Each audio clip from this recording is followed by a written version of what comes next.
Baka narinig. Nasaktan kita dahil sa pagbubuntis mo. Mayor, ako ba walang pasalubong? Pakibigay nga kay Beauty yung buko pa inadala natin. Literal talaga na pasalubong.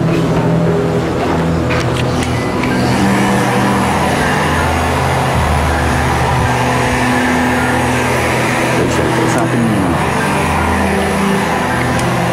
Pwede ba mamaya na lang tayo mag-usap? Magti-take pa ako eh. Tsaka, etong binigay mong mamahaling bracelet, hindi ka naman magagamit to eh. Alam mo ba kung anong role ko dito? Pinapapak ng mga zombie. Kasuot mo na. Itatabi ko na lang. Hindi kakain na natin ito. Rachel, kakainin lang daw namin to.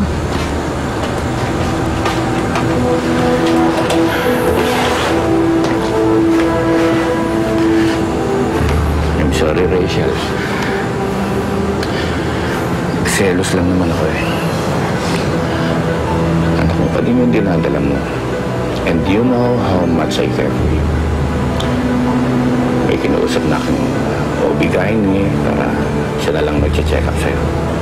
Gusto ko kasi healthy ka. At pati na rin yung bata.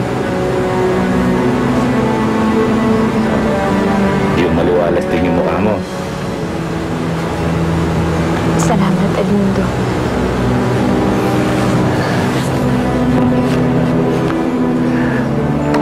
Siya nga pala. Ba't mo naman pinadala yung bracelet doon kay Beauty? Eh, gusto ko ikaw magsuot nun. Kahit isukat mo man lang. Sige. Falcon! Levi, mukhang kanina ka pa may iniisip ah. Sabihin mo naman sa akin yan. Hindi mo na magugusto yung maririnig mo. Tungkol na naman ba kay Rachel? Nakita kayo? Gusto mo na ba akong umalis? Sabihin mo lang, Levi. Nakakapagod na kasi makipagkompetensya dyan sa utak mo.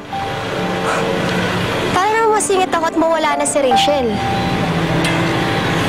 Hindi ka naman magalit sa akin. Kaya anong gagawin ko? Eh kahit siguro mag-tumbling ako, hindi mo pa rin ako maiisip. Makita mo lang yung anino ni Rachel. Kung naiintindihan mo lang sana. Alam mo ba buntis si Rachel? At ako, ang ama. Paano na ako? Hindi ko alam. Hindi ko alam, Johanna, magulo yung utak ko. Ayaw nga ni Rachel na maging parte ako ng buhay ng anak ko eh. Yun, sana naiintindihan mo. Pero syempre, kailangan pa rin kita sa tabi ko.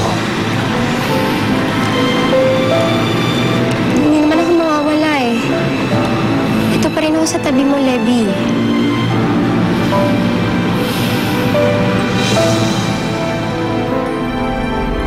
Kalahating milyon yan.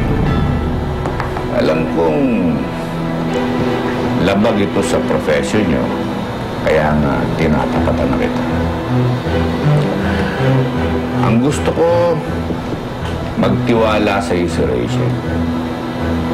Para kapag dinukot mo yung bata sa loob ng tiyan niya, pwede mong i-explain na nakunan lang siya at hindi niya isipin na